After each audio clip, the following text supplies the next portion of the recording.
আমার বোনের একবারের লেগে আমি নিয়ে যাইতাছি গা। বাড়ি যাওয়ার পরে আমি তালাকের কাগজ পাঠাইয়া দিব। কি কইতাছো তুমি? তালাক দিবা মানে? তাহলে আমার বোনের কি এই বাড়িতে রাইখে আমি মারুম?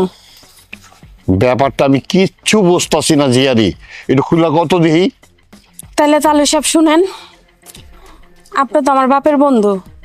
ছোটবেলা আমার বাপের আপনি কথা দিছেন আমার বোনেরে আপনার ছেলের বউ করে আনবেন। আপনি আপনার কথা রাখছেন। আপনি গিয়েছেন আমগো বাড়িতে, আমার বোনেরে দেখছেন, আপনার পছন্দ হয়েছে, আপনি আপনার ছেলের বউ করে নিয়ে আইছেন। মায়ের মারে জানান নাই, মায়ের মারে লগে করে নেন নাই, কিন্তু আপনি তো আপনার কথা রাখছেন। আমার একমাত্র আদরের ছোট বোন, ওরে তো আর আমি মাইরা ফেলাইতে পারি না। এই বাড়িতে বউ আইছে, আমি দেখতে আইছি আমার ছোট বোন রে, যে যাই যাই নিজের চোখে দেখে আহি আমার বোনটা কত সুখে আছে। কারণ আমি জানি আপনার গোপালের মানুষ তো অনেক ভালো মানুষ, বিশেষ করে আপনি, আপনার তো তুলনা নাই। নিজের চোখে যা দেখলাম আজকে, আজকে সারাদিন তালই সাপ আমি যা দেখছি, আমি নিজের চোখে বিশ্বাস করাইতে পারতেছি না যে কোন বাড়িতে আমার বোনের বিয়া দিছি আমি। আমার বোনে তো মরে যাইব গা। কোন বাড়িতে আমার বোনের আমি বিয়া দিছি? আমার বোনেরা তো সবাই মিলে মাইরা ফেলাইবে। বিশেষ করে এই যে আপনার আত্মীয়, আপনার শালীর মাইয়া, ওর কথা আর কি কমু? আপনি জানেন তালই সাহেব, আমার বোনের বিষ খাওয়া মাইরা ফেলাইতে লইছে। আমি দেখছি আমার বোনের শাশুড়িরে লগে জড়িত করছে। এই যে আপনার শালীর মাইয়ায় আমার বোনের দিছে কাপড় ধুয়া মেলতে, আমার বোনের কাপড় ধুয়া মেলছে, আমি নিজের চোখে দেখছি। কাপড়টারে ধরে ছিঁড়া ফেলাইছে আপনার শালীর মাইয়ায়। আর ওই দোষে করছে আমার বোনেরে, আমি নিজের চোখে দেখছি। আমার বোনে খাইতে বইছে, আমার বোনের খাওনের ভাতের মধ্যে পানির মধ্যে বিষ মিশাইয়া দিছে। ওই পানির জগ আমি নিজের হাতে সরাইছি। আমি যদি ওই সময় না দেখতাম তাহলে তো আমার বোন ওই পানি খাইতো তো আমার বোন নগদে মরে যেত গা। আরো শুনবেন, তরকারির কড়াই, আমার বোনের নতুন বউ আইছে, আমার বোনে তো রান্নাঘরে ঢুকছে এবারের সবাই লেগে রান্না করতে। স্বামীরে রান্না করে খাওয়াইবো, শাশুড়িরে রান্না করে খাওয়াইবো, শ্বশুরে রান্না করে খাওয়াইবো না কোন? কি করছে জানেন? আপনার শালের মাইয়ায় ওই তরকারির কড়াই পুড়া ফেলাইছে। আর ওই অপরাধী করছে আমার বোনেরে। তাহলে কোন তালই সাহেব, আমি ওর বড় বোন, আমি কি তাকায় তাকায় দেখমু? মুখ বন্ধ করে কি জামুগা? আমার বোনটারে আমার বাঁচাইতে হইব না? আমরা তো মাত্র দুইটা বোন। আমার বোনটা যদি মইরা জায়গা, আমি কি নিয়ে বাঁচমু? আমি কারে লয়ে থাকমু? এমন সংসারের দরকার নাই, এমন শ্বশুর বাড়ির দরকার নাই। এটার লাগে আমি চিন্তা করছি আমার বোনের আমি লগে করে লয়ে যামুগা, যাই আপনার ছেলের ডিভোর্স নামা পাঠাইয়া দিমু। আমার বোনের আমি আরেক জায়গায় দেখা শুনে বিয়া দিমু। আর না তো সারা জীবন আমার বোনের আমার কাছে রাখমু। তা আমি এই অশান্তির দোচকের আগুনে জ্বলতে দিমু না। কিরে, আমার বৌমার বড় বোন যা কইলো কথাটা কি সত্য? না না খালু, ওরা দুই বোন মিলে আমারে ফাঁসাইতে চাইতাছে। চাচি, এই যে আমার নতুন কাপড়, আমি কিন্তু একবারের বেশি পরি নাই। সুন্দর করে নকশিকাতা সেলাই দিবেন দুইটা। আচ্ছা ঠিক আছে। ছোট কি হইছে ভাবি? চাচিদের তুমি কিসের জন্য দিতেছো এত সুন্দর কাপড় দুইটা? নকশিকাতা সেলাই করার লেগা। ছোট, আমি কইছিলাম কি, আমারে যদি এখান থেকে একটা কাপড় দিতা, দেখো না আমার কাপড়টা ছিঁড়া গেছে। আমার কাছে তো আর কোনো কাপড় নেই, কাপড়গুলা তো দেখতে একদম নতুন। তুমি একটা দিয়ে কাঁথা সিলাও আর একটা আমারে দাও। বাহ বাহ, কি সুন্দর বুদ্ধি তোমার। তোমার শাড়ি ছিঁড়ছে, এটা কি আমার সমস্যা? আমার দায়িত্ব তোমার শাড়ি দেওয়ার? আমি কই দুটা শাড়ি আনছি, শখ করে নকশিকাতা শিলামু, এটার লেগে আমি চাচিরে ডাক দিছি। আর তুমি আমারে কি কইতাছো যে আমার শাড়ি ছিঁড়ে গেছে গা, তোমার থেকে একটা শাড়ি আমারে দাও। ছোট বউ, বড় বউ যখন এত কইরা কইতাছে, ওর পরনের কাপড়টাও দেখা যাইতেছে ছিঁড়া। তুমি এখান থেকে চাইলে ওর একটা কাপড় দিতে পারো। তোমারও তো আল্লাহ অনেক দিচ্ছে, চাইলে এরকম অনেক কাপড় কিনতে পারবা। কিন্তু এখন তো অগ কোনো টাকা পয়সা নাই গা, চাইলেও কিনতে পারবো না। তোমার একটা কাপড় ওরে দেও না মা। চাচি, আপনার পরার কাপড়টাও কিন্তু অনেক সুন্দর, এর মধ্যে ছিঁড়েও নাই। আপনার কাপড়টা আপনি আমার বাবিরে দিয়া দেন। আচ্ছা আপনি কিছু কইেন না, আমার জন্য আপনি শুধু শুধু কথা শুনলেন না। ভাবি, আমার নকশি কাঁথা আগে না তুমি আগে, এই সিদ্ধান্তটা কি আমার তোমার থেকে নিতে হইব? দেখো বৌমা, এত অহংকার করে কথা কওয়া ভালো না। অহংকারী মানুষে আল্লাহ কিন্তু পছন্দ করে না।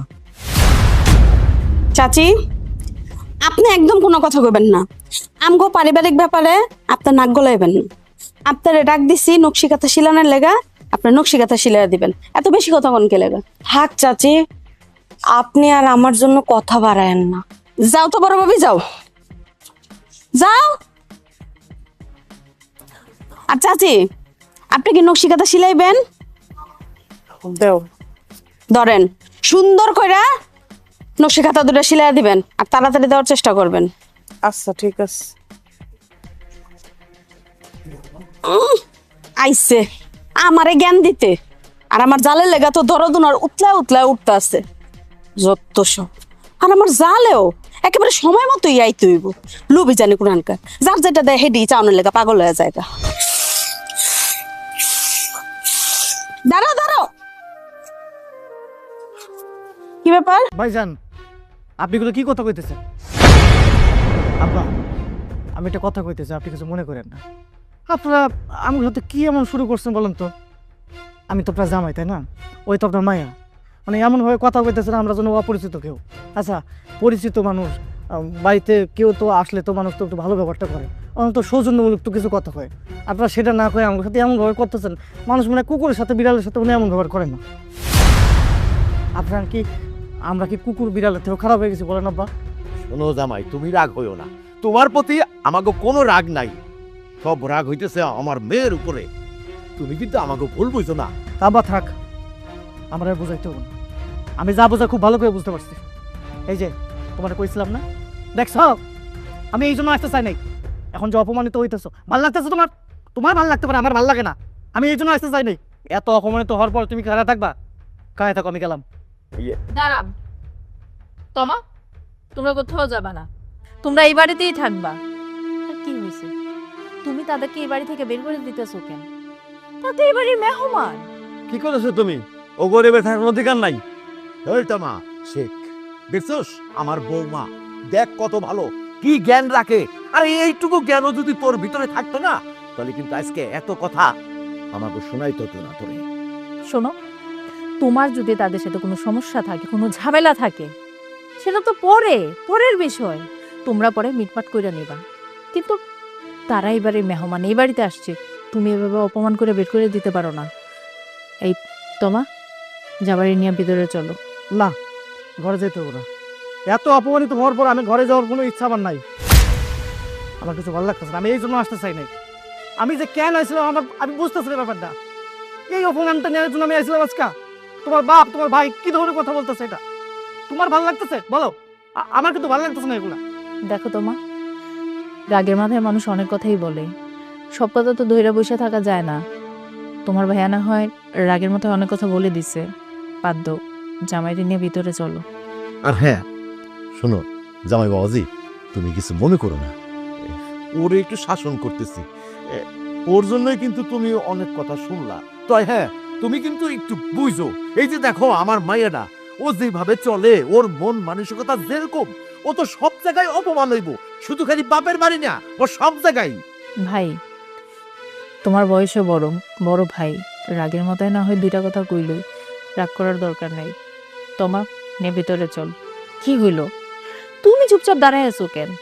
আচ্ছা, তুমি যদি না বলো তারা কি ঘরের ভিতরে যাইবো? তুমি বলো না। আব্বা, খালি তোর বৌমা কইতাছে, এর জন্য আমি বললাম ওরা থাকে বাড়িতে। কিন্তু ভালো করে মেয়েরা বুঝাও, আর যেন কোনো অশান্তি না করে। কিরে কি কইতাছে এগুলা শুনতেছোস? দেখ, পরিবর্তন হ। যদি সংসারে সুখ আনতে চাস না, পরিবর্তন হ, আর তা নাহলে কিন্তু তোর কপালে আরো কষ্ট আছে। যা বৌমা, ওদের ভিতরে নিয়ে যাও। চলো। আব্বা, তুমি কিন্তু মস্ত একটা ভুল করলা, এর ফল তুমি পরে পাইবা। আহা খোকা, কুমিরে নিলেও তো 7 বার দেখে, দেখি না কি হয়। তুই কোনো চিন্তা করিস না, তুই যা। আচ্ছা বিআই সাহেব, আপনার তো মেয়ে বিয়ে দিছেন, আপনার মেয়ে এখানে আসে না? মেয়ে তো আসতে চায়, কিন্তু ফাইমি আর কি ওকে এখানে আনতে চায় না। এবার বুঝেন আপনার মেয়েটা কেমন। ভাই, আপন ভাই, বোনের বাড়িতে আসতে মানা করে দেয়, তো কেমন লাগে না? আমারও খারাপ লাগে বিএন সাহেব। আমার মেয়ে বলে যে আমি সাফাই করব সেটা না, আমার মেয়েটা না কারোর সাথে ভালো ব্যবহার করে না, এর জন্য ও সুখী না। ওর জন্য ওই সংসারটাও কিন্তু কেউ সুখী না। অনেক বুঝিয়েছি, কিন্তু মেয়েটা কোনোভাবেই বুঝ মানে না।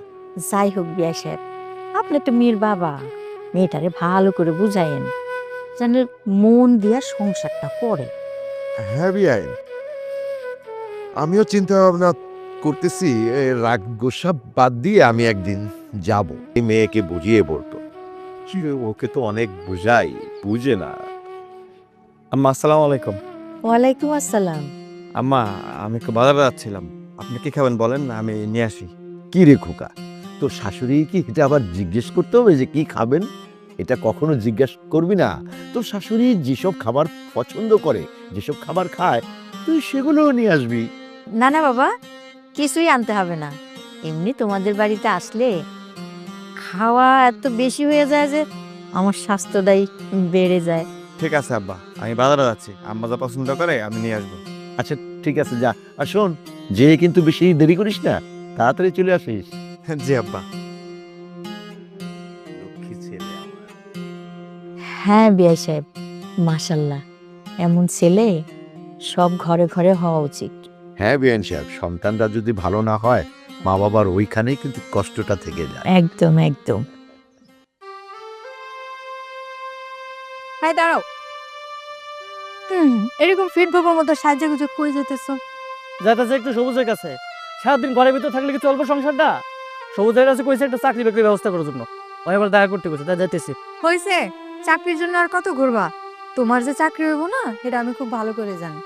চাকরি তোমার হয়েছিল, কিন্তু তোমার জন্য তো চাকরিতে যাইতে পারলাম না। দূরে গেলে তোমার হবে না, তোমার বাড়ির আশপাশে কিছু করার লাগবো। আর কি আর করবো? সবুজে কইছে যে আশপাশে কোনো চাকরির ব্যবস্থা করতে পারিস কিনা। তো কি, আমি বাড়িতে থাকুম আর তুমি থাকবা রাজশাহী, পাবনা, দিনাজপুর, তোমার রেখে কি আমি একলা একলা থাকতে পারি কও? হয়েছে, তোমার লোকে পরে কথা বলবো না। ওই সবুজে বাড়িতে গিয়েও পাবো না, দেরি হয়ে যেতেছে আমার। ভাই জানাইছিল কিছু কইছে নাকি? দেখে তো মনে হইলো খুব রাগি আছে। কি আর কইব, কি আর কইব, কর কি আছে? ওই যে তার শাশুড়ির নিয়ে আমি একটু উচিত কথা কইছি, এটা তার কলিজার মধ্যে খোঁচা লাগছে, গা লাগছে, তাই কইতে আইছে। দেও, আমার এই ভেজালটা কিন্তু পছন্দ হইতেছে না। এখনো সময় আছে, চলো আমার এখান থেকে চলো। কই যাবো? আমি তো যাওয়ার জন্য এই জায়গায় আহি নাই। শোনো, আমি যাওয়ার জন্য এই জায়গায় আহি নাই, আমার কাজ এখনো শেষ হয় নাই। আমার আসল কাজই তো শেষ হয় নাই, আমার কাজ শেষ হইব তারপর আমি যাবো। তোমার আবার কি কাম আছে বুঝলাম না। এখানে থাকবার প্রতিদিন কথা শুনবা, এগুলো দরকার নেই, চলো তো বাড়ি চলো। সময় হলে দেখতে পারবা, তুমি শুধু এই জায়গায় থাকো আর দেখো আমি কি করি। আমি যে কাজের জন্য আসছি সেটা আমি করব, তারপরে এই জায়গা থেকে যাব। চলো, এখনো সময় আছে, চলো আমার বাড়িতে যাই। না, আমি এখন যাব না, আমার কাজ আছে, আমার কাজ শেষ করব তারপরে আমি যাব। আব্বা, তোমার একটা কথা বলতে চাই। বল। আসলে তোমাকে জামাই চাকরির জন্য অনেক জায়গায় চেষ্টা করছে, কোনো জায়গায় চাকরি হইতেছে না। আর আমাদের হাতে এরকম টাকা পয়সা নাই যে ওর একটা ব্যবসা বাণিজ্য দাঁড় করে দিব। তাই কইতেছিলাম কি, আমি তো মেয়ে হিসেবে এই বাড়ির তোমার সম্পত্তির অর্ধেক ভাগ পাই।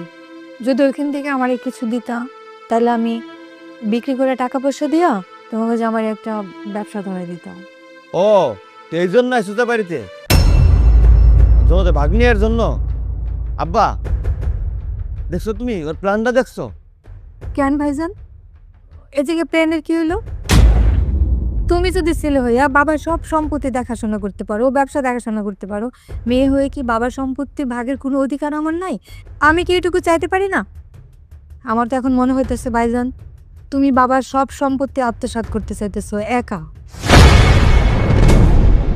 আমি বাবা ব্যবসা দেখাশোনা করতেছি, আবার সংসার চালাইতেছি, উল্টা পাল্টা কথা তুই কখনো বলবি না। শোনো আব্বা, আমি ভাইজানের সাথে কোনো কথা বলতে চাই না, আমি তোমার সাথে কথা কইতেছি, তুমি আমার প্রশ্নের উত্তর দাও। আমার সম্পত্তি ভাগের অর্ধেক তুমি আমারে দিবা কিনা সেটা তুমি বলো। না, আমি তোকে জমির ভাগ দেব না। হ্যাঁ, জমির ভাগ দেব যেদিন আমি দেখব যে আমার মেয়েটা জমি পাওয়ার উপযুক্ত হয়েছে, সেই দিনই দেব, তার আগে না। আচ্ছা তুই আমাকে একটা কথা বলতো, তুই আমার বাড়িতে আসলি জমি জমার ভাগ চাইতে, মানে আমি বুঝলাম না তুই কিসের জন্য, মানে কিসের জন্য তুই এখন জমি জমার ভাগ নিবি? আব্বা, আপনি যদি বেয়াদবি না নেন তাহলে আমি একটা কথা বলতে চাই।